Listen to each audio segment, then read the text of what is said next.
Well, thank you.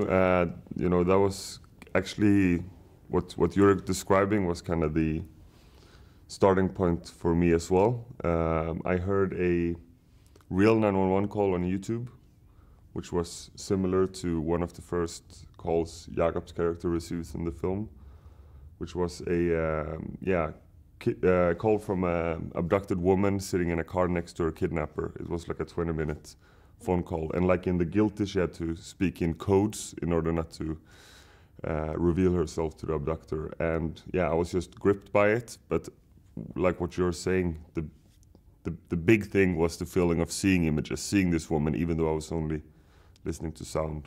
Yeah. So that became the starting point for the whole crew and for me and my co-writer to try and work with that in film, you know, to make a suspense movie that was unique in the way that it would play out in a different way for every audience member. Yeah. Yeah.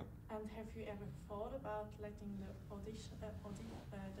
people paint or describe their image of the film? Yeah, that was definitely the idea, you know. I think if you would cut to the people he's talking to and things like this, I think the film would feel smaller, you know. I think what makes it unique is that you experience everything from this guy's perspective. And that you, in that sense, become a co-creator and a co-detective in a way in this story. Yeah.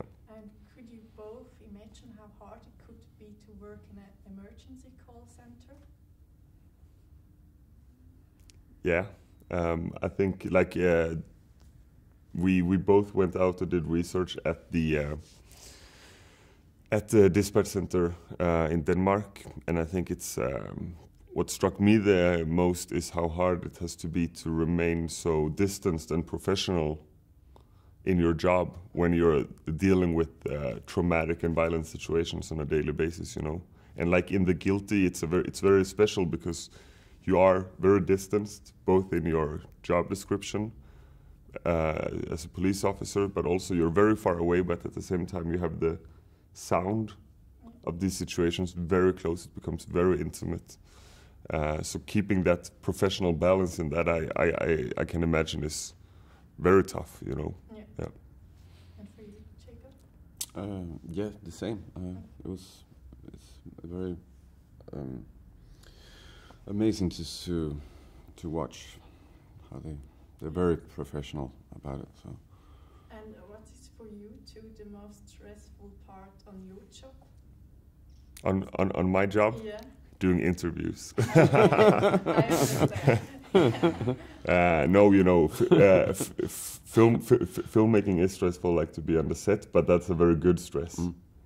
It's more like adrenaline type of stress. Yeah. And you don't had a lot space to work or to act. How was it for you just to act with your face and your whole body? Just with the face and the body? Not with another actor? Well, they were there, because, I mean, they were calling in, and they were in like a little, kind of like a radio theater room down the hall, so everything was done live. And so it was co-acting all the time. And this was part of the fun also, that everything was done live. Yeah. So even though one could think that it's all by itself, but not at all. Yeah. So it was, yeah. And what was most challenging on the filmmaking? I think, you know, it was hard to, or hard. It was a challenge, a good challenge to write the script, because we had the whole film is told in real time in one location. And normally you can always like cut to something else. You can cut forward in time, and you can solve a lot of things by this. But here we had set our limitation to ourselves. But that was a fun challenge, and I think it pushed us to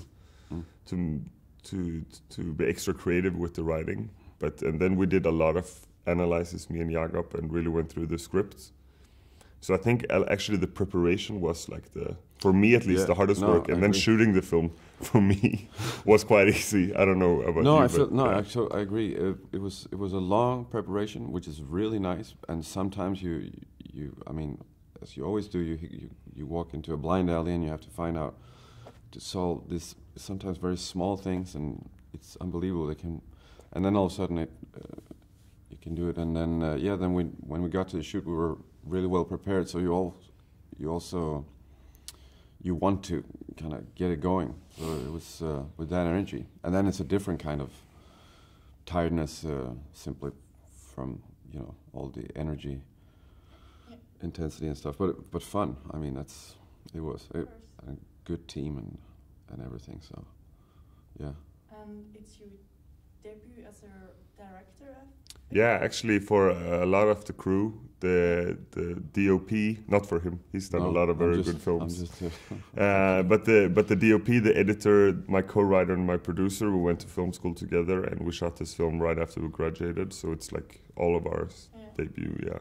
Must be amazing to become for the first movie such a great response. Yeah, it's pretty crazy. Yeah. Have you thought that the movie? No, we just wanted. Totally I was like, how do I get to Zurich?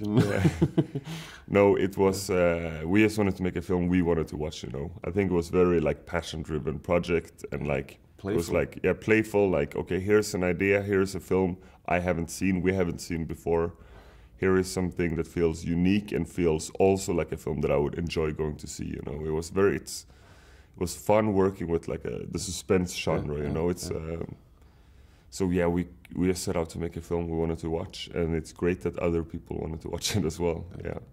And it's thriller or the crime thing also your favorite genre in movies? Depends. Depends. Yeah, I love films that can be both, challenging and tell us something about what it is to be a human, but that are also entertaining. For me, when I see a film, that's if I can get both, that's my favorite experience. So that's what we try to do with this film. And yeah. The thriller, I think, is great because, like, we kind of talked about this film as a double thriller. It's like, or a double detective story. We have the case of this kidnapped woman. Where is she being taken, and will he be able to rescue her in time? But it's also almost like a thriller with your character. Like, who is this guy? So it's like a double mystery in a way. So yeah.